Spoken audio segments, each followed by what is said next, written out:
ഇന്ന് നമ്മൾ വെക്കാൻ പോകുന്നത് മുട്ട തേങ്ങ അരച്ചിട്ടുള്ള കറിയാണ്. സാധാരണ നമ്മൾ തേങ്ങാപ്പാലിട്ടുള്ള കറി വെക്കുന്നത് ഒരു വെറൈറ്റി ആയിട്ട് നമ്മൾ തേങ്ങ അരച്ചിട്ടുള്ള കറിയാണ്. അപ്പോൾ അതിന് വേണ്ടി നമ്മളൊരു 10 മുട്ട എടുത്തിട്ടുണ്ട്, ഉരുളക്കിഴങ്ങ് എടുത്തിട്ടുണ്ട്, സവാള എടുത്തിട്ടുണ്ട്, പിന്നെ അതുപോലെ തന്നെ തക്കാളി, വെളുത്തുള്ളി. തേങ്ങ നമ്മൾ മിക്സിയിലിട്ട് അടിച്ചെടുക്കും. ഇതേ മുട്ടക്കറി വെക്കാനുള്ള ചട്ടി ചൂടായിട്ടുണ്ട്. നമ്മളിതിനകത്ത് വെളിച്ചെണ്ണ ഒഴിക്കാൻ പോവുകയാണ്. ആവശ്യത്തിന് കുറച്ച് വെളിച്ചെണ്ണ, അതൊന്ന് ചൂടായി വരുമ്പോൾ കുറച്ച് കടുകും കൂടി ഇടാം.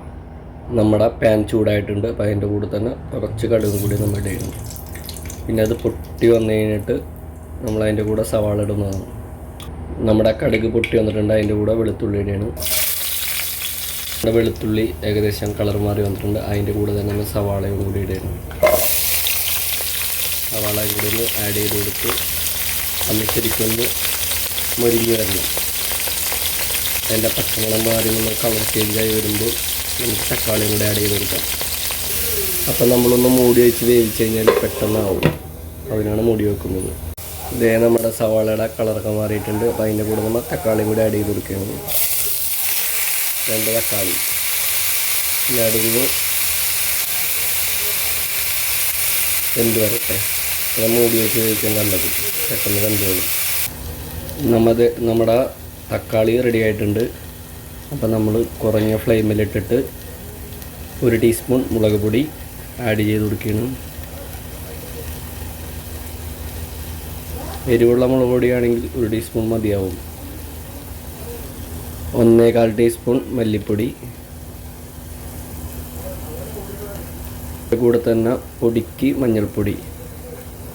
നമ്മൾ നേരത്തെ അരപ്പ് റെഡിയാക്കിയതിൽ കുറച്ച് മഞ്ഞൾപ്പൊടി ഇട്ടിട്ടുണ്ട്, അതാണ് കുറച്ച് ഇതിനകത്ത് ഇട്ട് കൊടുക്കണം. ടോട്ടൽ 1/2 ടീസ്പൂൺ മതിയാവും. 1/4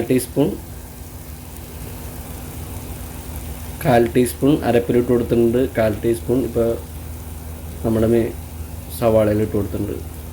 അപ്പോൾ അത് മതിയാവും. എന്നിട്ട് നല്ലോണം ഇളക്കാം. അതിൻ്റെ പച്ചമണം മാറുന്ന വരെ നമ്മൾ കുറഞ്ഞ ഫ്ലെയിമിൽ ഇട്ടിട്ട് നമ്മൾ നല്ലോണം ഇളക്കാം. പൊടിക്ക് 1/2 ടീസ്പൂൺ ചിക്കൻ മസാല കൂടി ആഡ് ചെയ്ത് കൊടുക്കുക. ഗരം മസാല ഇല്ലാത്തതുകൊണ്ടാണ് ചിക്കൻ മസാല ആഡ് ചെയ്യുന്നത്. നമ്മുടെ മസാലപ്പൊടിയുടെ എല്ലാം പച്ചമണം മാറിയിട്ടുണ്ട്. അപ്പം നമ്മളിനി എന്താ ചെയ്യണത്, കുറച്ച് വെള്ളം ഒഴിച്ചിട്ട് കുറഞ്ഞ ഫ്ലെയിമിലിട്ടിട്ട് ഒരു 5-6 മിനിറ്റോളം നമ്മൾ ഒന്ന് ചൂടാക്കിയെടുക്കും. 1 ഗ്ലാസ് വെള്ളം മതിയാവും. കാരണം നല്ല ടേസ്റ്റ് കിട്ടാനാണ് നമ്മളങ്ങനെ ഒന്ന് ചൂടാക്കി എടുക്കുന്നത്, തിളപ്പിച്ചെടുക്കണം.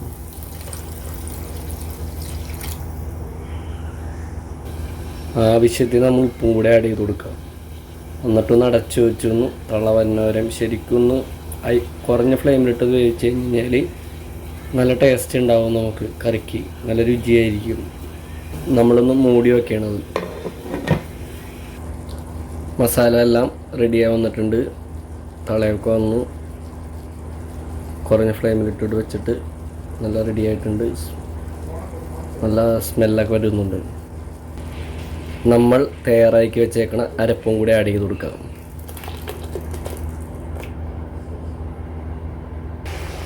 നമ്മുടെ കറി തിളച്ച് വന്നിട്ടുണ്ട്. നമ്മൾ അതിൻ്റെ കൂടെ മുട്ടയും കൂടി ആഡ് ചെയ്ത് കൊടുക്കുന്നതാണ്. ജസ്റ്റ് ഒന്ന് നമ്മൾ ചുറ്റിച്ചു കൊടുക്കാൻ പാടുള്ളൂ. ഇളക്കി കഴിഞ്ഞാൽ മുട്ട പൊട്ടിപ്പോകും. ഒരു 2-3 മിനിറ്റ് തിളവന്ന വരെ നമ്മളൊന്ന് മുട്ടയിട്ടിട്ടൊന്ന് തിളവന്നാണ്. 2-3 മിനിറ്റ് കഴിഞ്ഞ് കഴിഞ്ഞാൽ ഫ്ലെയിം നിർത്തേണ്ടതാണ്.